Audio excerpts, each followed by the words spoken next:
med surge and part of it that's IMC. Fifth floor doesn't have any of that.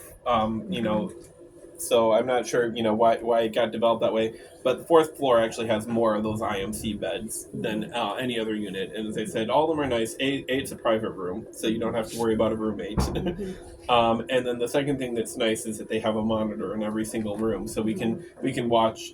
Right there, we can keep an eye on his heart. We can keep an eye on his oxygen levels. Make sure, so far those have been looking good, but we just want to make sure we don't miss if those start to have more problems. We were talking a little bit earlier.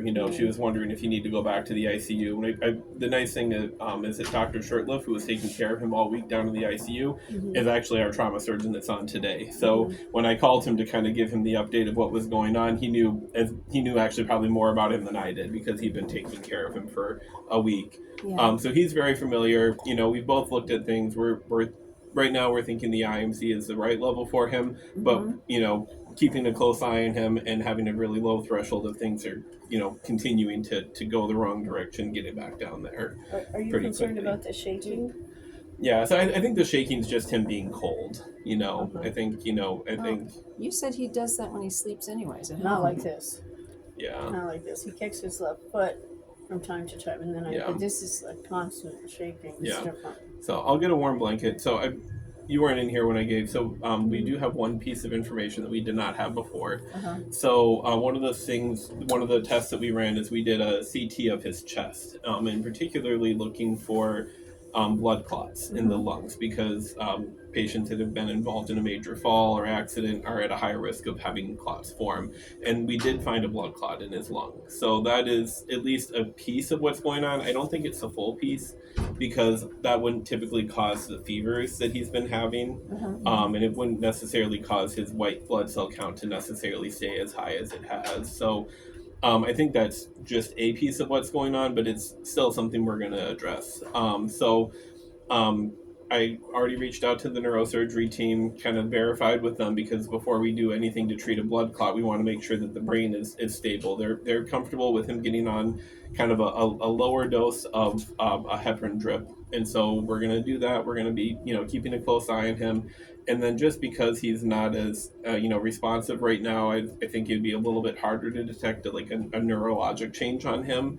What we'll plan to do is once we get that heparin to kind of a therapeutic level, and that could be today, it could take till tomorrow, because we are going a little bit slower than normal ramping up that medication, because we don't want to get too high and then have the brain bleed. And once we get him to a therapeutic level, we'll repeat the scan on his head just to make sure everything's once again good. It's one of those things we can't rule out 100% that he won't start some new bleeding if once we get the heparin on board. So that's why we want to kind of keep a close eye on things. But that clot is definitely not helping us. We noticed his heart rate had been a little fast, which is often a sign of a clot like that. But sounds like they should be fairly close to having him downstairs. I was going to go see if I could find him a warm blanket, see if we can cover up, see if that kind of helps that shaking a little bit, lets him kind of rest a little easier. Was he responding to your commands? So, a little bit. A lot of this has been just kind of opening and looking, but it's we did repeat the scan this morning. We haven't changed anything that would cause more bleeding since then. The big thing would be when we start this heparin, that does have that little potential for causing some bleeding. So we know the head is stable. He, as I said, a lot of this just he looks like somebody who just doesn't feel well in any way, shape, or form. That's why we're thinking infection. But we did find this blood clot as well, so we're gonna treat that. We got him back on some broader antibiotics, because we're kind of thinking maybe back to that pneumonia that he had, if maybe we narrowed things a little bit too quickly. And then he had pneumonia. Yeah, so it was kind of like a viral based pneumonia, but he was on antibiotics for a few days, kind of related into that. And it seemed like things were moving in the right direction when that was happening. So we're getting him back on some broader antibiotics, hopefully get a little better idea of what's going on, and then that will help us kind of narrow things off again once we know what's going on. And I noticed his glasses are off. Do we know where those are? I would imagine they would probably be in one of these bags here. He doesn't have his on his lip. They must have taken them off.